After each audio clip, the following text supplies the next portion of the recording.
మన బండి BS6 కదా చూడండి, ఆర్పిఎం 10లోకి వచ్చేసింది చూడండి. 10 నుంచి మళ్ళీ 5లోకి దిగిపోయింది. ఇప్పుడు దాకా బండి రేజ్ అవుతా ఉన్నింది.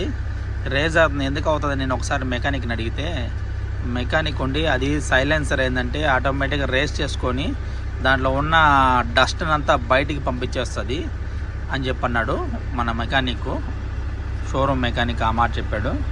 సో నాకున్న డౌట్ ఏందో అదొకటే అనమాట. అప్పుడప్పుడు డౌట్లు అట్లా వస్తూ ఉంటాయి కదా.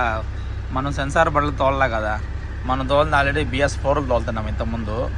ఇప్పుడు ఒకసారిగా BS6 ఎక్కేటప్పటికి అది ఏదైనా డౌట్ మనకు వచ్చినప్పుడు ఏంటంటే ఖచ్చితంగా క్లారిఫై చేసుకోవాలి. క్లారిఫై చేసుకొని బండి మూవ్ చేయాలి. అయితే నేను అడిగిన పద్ధతిలో మనం అడిగితే ఆయన చెప్పిన సమాధానం అయితే అది బండి అయితే ఆటోమేటిక్గా రేజ్ అవుతుంది అప్పుడప్పుడు. అది సైలెన్సర్ ఏంటంటే సెన్సార్ సైలెన్సర్ కదా, ఆటోమేటిక్గా అది క్లీన్ చేసుకుంటుంది అని చెప్పన్నాడు. ఇదండి, ఇట్లా ఉంటాయి సెన్సార్ బండ్లు.